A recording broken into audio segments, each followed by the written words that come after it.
merci d'être présent pour cette 7e séance du séminaire Anticipation. Ce séminaire, pour rappeler un petit peu le contexte, prend pour objet la question de l'anticipation et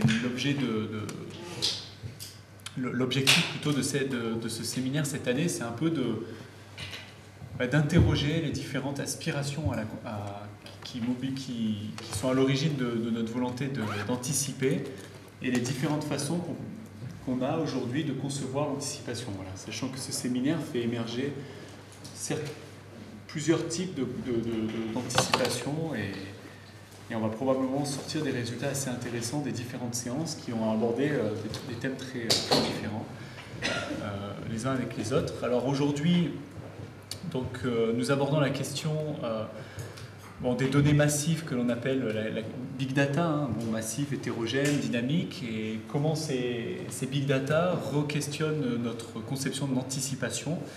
Et on va essayer d'aller vers aussi des questions aussi plus politiques, éthiques et politiques liées à la gouvernementalité, les régimes de gouvernementalité qui sont promus, suggérés par ce contexte des big data. Voilà. Donc pour ce soir, nous avons deux intervenants. Deux intervenants que je remercie vraiment d'être venus, parce que c'est deux intervenants vraiment de très grande qualité pour avoir lu leurs travaux et écouté leurs conférences virtuellement, puisque maintenant c'est comme ça qu'on peut faire.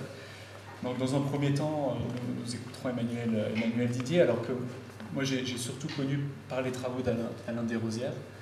Voilà, toute cette filiation, cette sociologie de l'argument statistique qui me semble vraiment très, très important. Donc, Emmanuel Didier est chargé de recherche au CNRS, mais travaille actuellement aux États-Unis, même depuis plusieurs années, me semble-t-il.